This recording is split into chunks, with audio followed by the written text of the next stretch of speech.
I am a life coach, but at the same time, I am a software engineer, and my full-time job is a software engineer. And as a result of that, I write a lot of code, and also I get to speak a lot about the technology that I create, and the value that I make with my code. I need to present it to people, and circumstances wise, I have a new boss at work, and there is a lot of knowledge transfer that needs to happen with some personnel shifts. So I have had the chance to talk a lot these days.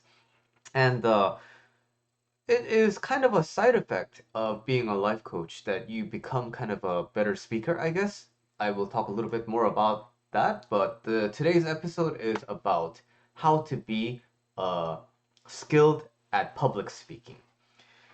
And these are more or less my reflections and my opinions on what makes a good public speaking versus a very well thought out plan of things, but then it doesn't really resonate with the people.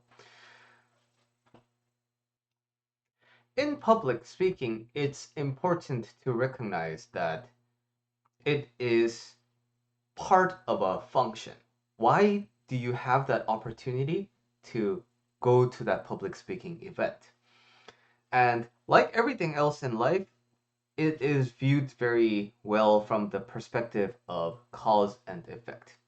So you have an opportunity to speak publicly. For me, it was about knowledge transfer, what I had done, right? But now, why do we have this opportunity? Why am I speaking about this?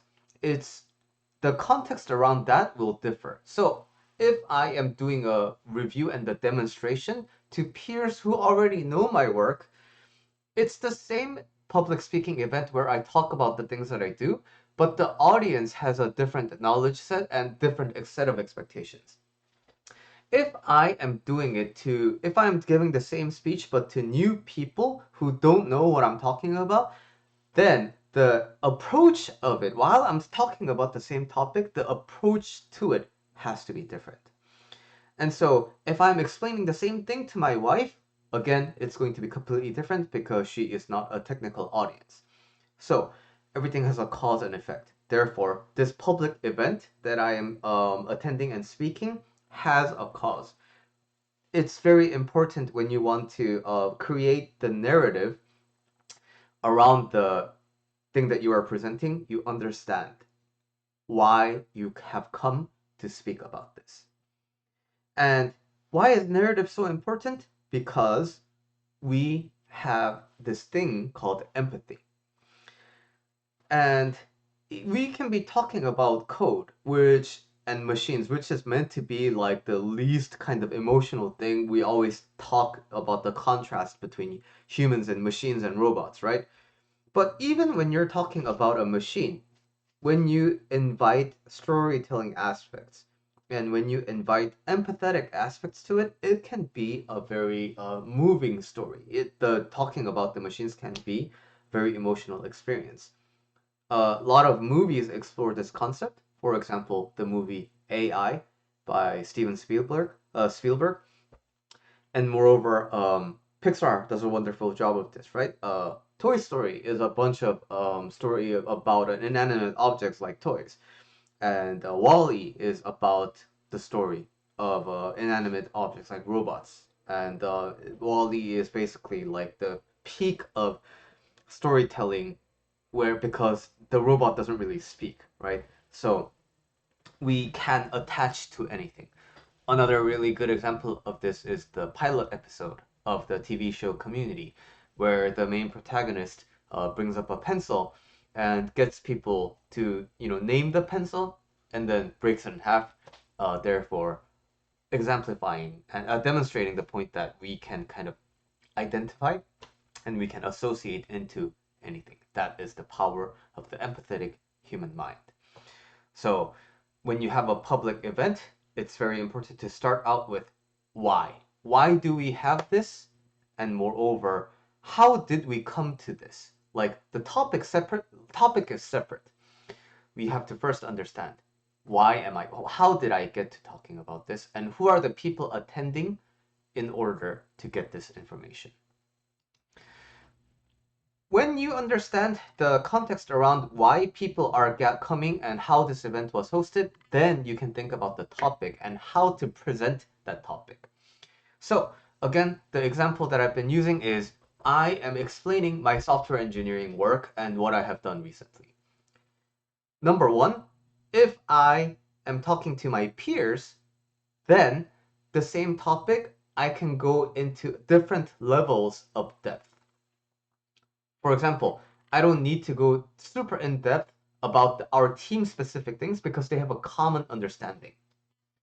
If I'm talking to a new person who has joined our team, I need to go a lot into depth about the things that are specific about my team, but I can go a little less specific about general common knowledge around computer science and engineering.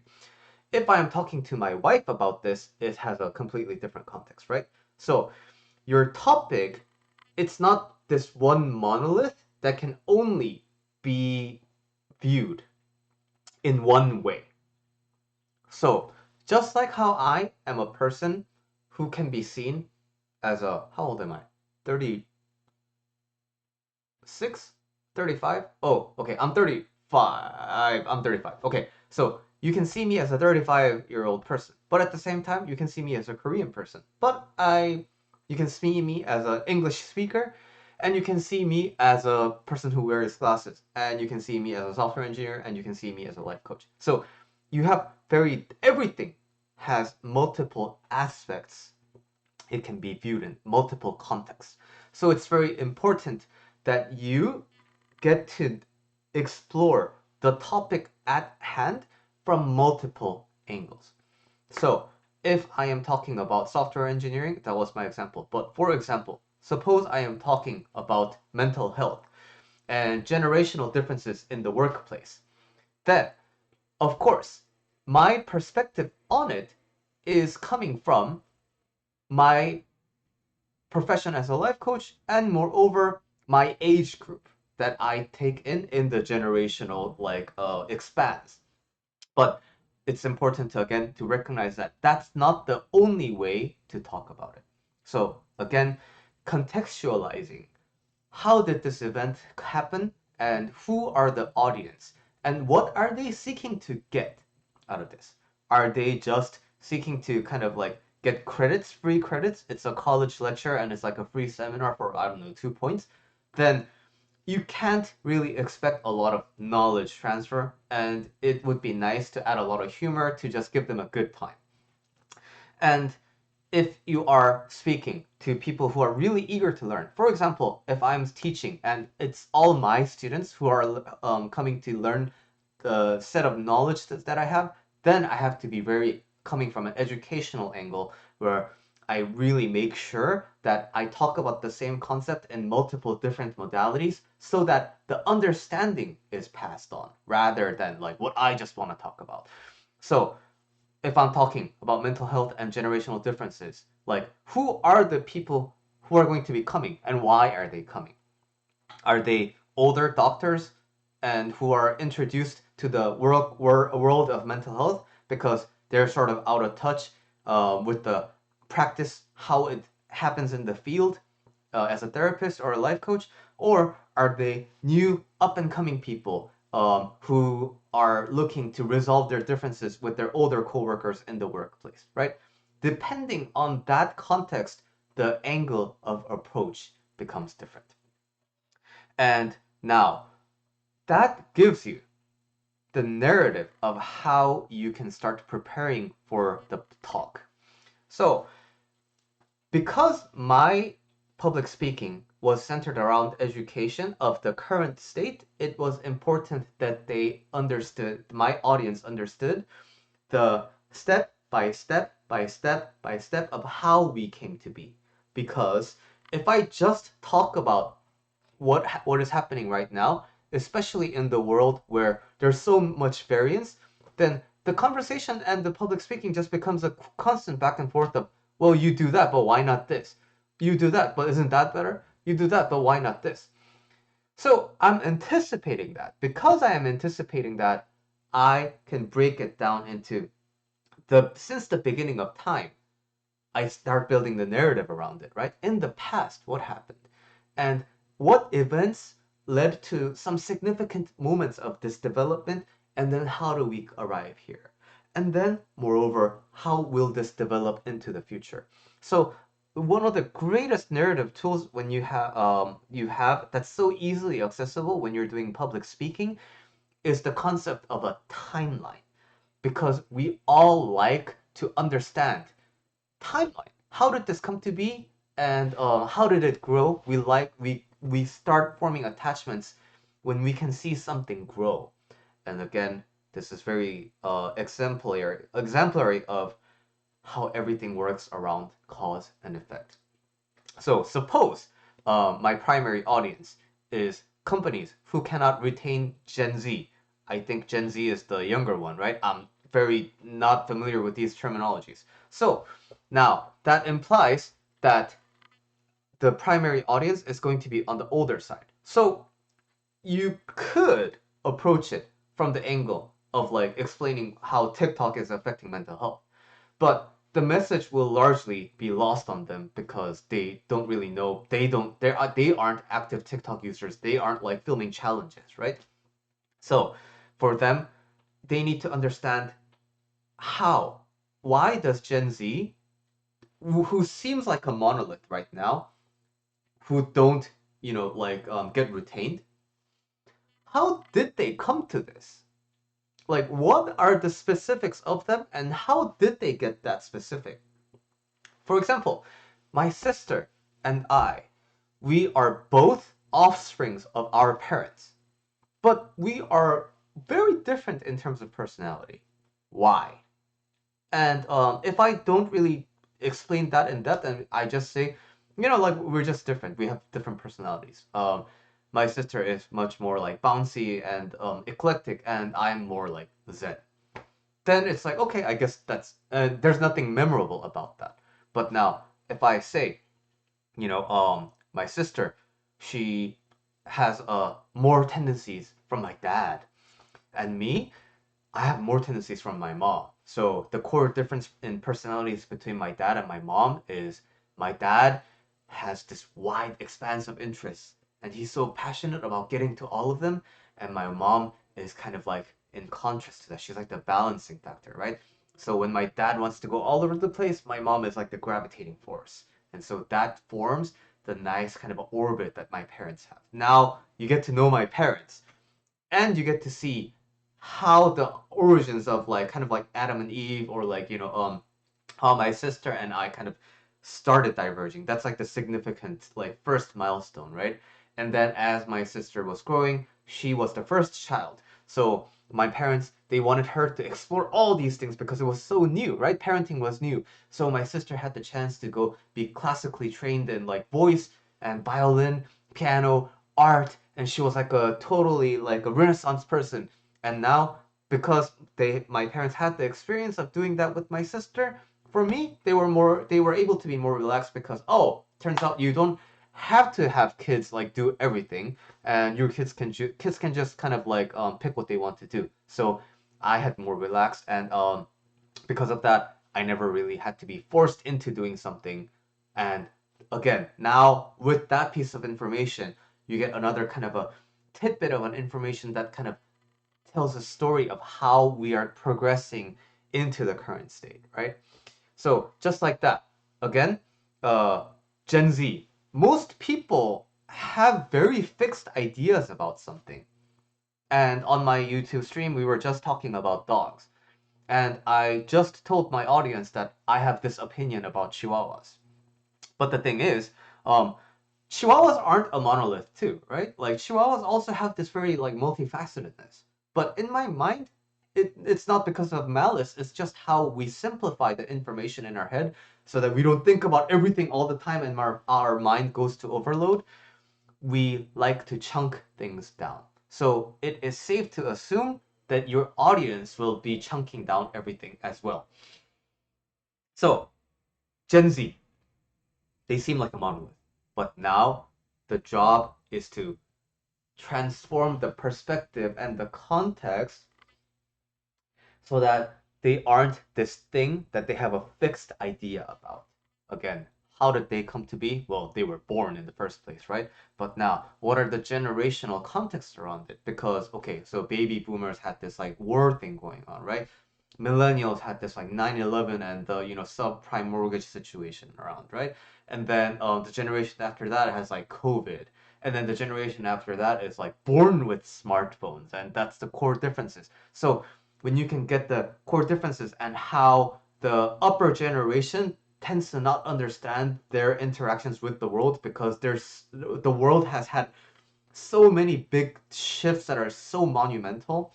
When you approach it from that angle, it's easy for them to understand the growth of the Gen Z, right? And then now, when you can come to how things are and all the different aspects like comparative and contrasting elements with the generational things, now you can talk about the future and their involvement in it. So for my example that I was using about my software engineering, now that there are these new people in my job, I can say this is the current state. But now, since you are joining on our team as role X and role Y, then we can utilize these resources in these areas.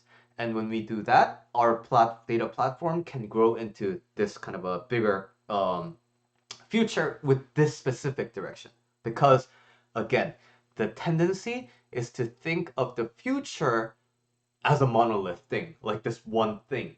But it's not. The future is also laden with like so many degrees of possibilities.